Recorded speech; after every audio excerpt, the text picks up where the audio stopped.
30 सितंबर 2024 को वलसाड़ जिले के भाभा गांव और धर्मपुर में भाभा प्राइमरी स्कूल में आदिवासी लोक संगठन के अध्यक्ष सुरेश पटेल और स्थानिक नेताओं ने मांग की है कि तत्काल स्कूल बनाया जाए। छात्र कैसे पढ़ेंगे?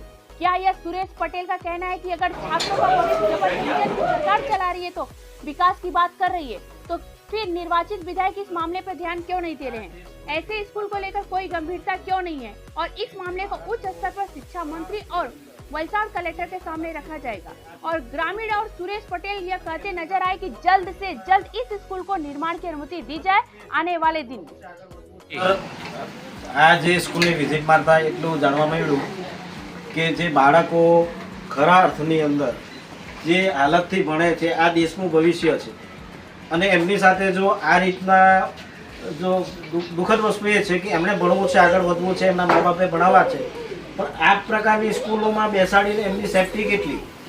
શિક્ષકો એમના પૂરા પ્રયત્ન કરે છે, એસએમસી એમના પૂરા પ્રયત્ન કરે છે, પણ અધિકારીઓ આ બાબતની અવગણના કરે છે। તેના કારણે આ જે તાલપત્રી બાંધી છે ચારે તરફથી ખુલ્લું છે, લોક ફાળેથી આ શેડ બનેલો છે અને મોટી મોટી વાતો કરતા એ સરકાર કે અમે વિકાસના કામો કર્યા છે, તો આ વિકાસ તમે જોઈ શકો છો, આ તાલપત્રીવાળો વિકાસ અને તે પણ લોક ફાળાનો વિકાસ। આપનું નામ? જી, મારું નામ ભરતભાઈ, હું એસએમસી સભ્ય છું।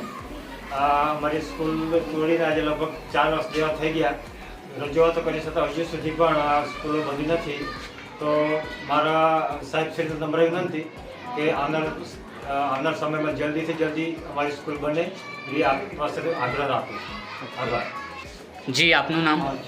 મારો પરિચય અરવિંદભાઈ કુશલભાઈ, એસએમસી સભ્ય છું અને 4 વર્ષથી સ્કૂલ બની નથી અને બેસન એટલી તકલીફ હતી તો અમે ગામનો ફાળો ભેગો કર્યો, મોટો અમે ફાળો ભેગો કર્યો ગામ લોકોએ લોકોએ તો કર્યો જ, છતાં એસએમસીના સભ્ય અરવિંદભાઈ એ બી ફાળો મોટો સારો સહકાર આપીને અમે ઉપર સેટ બનાવીને કામ કર્યું એમ।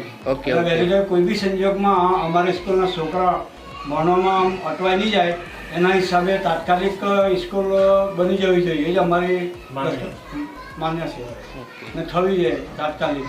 તો આ બાબતે તમે જે ગ્રામ પંચાયતના સરપંચશ્રી એમને રજૂઆત કરી ખરી? ના, એમને રજૂઆત તો નથી કરી ને 1-2 વાર વાત બી કરી, થઈ જશે એમ કહી એવું કીધું એમ। ઓકે, તો આ બાબતે જે સ્કૂલ જે તોડવાની જે પરમિશન આપેલી છે ત્યારે જે બાંધકામ કરવાની જે ઠરાવ થયો ખરો કે નહીં? ઠરાવ થયેલો। ઓકે।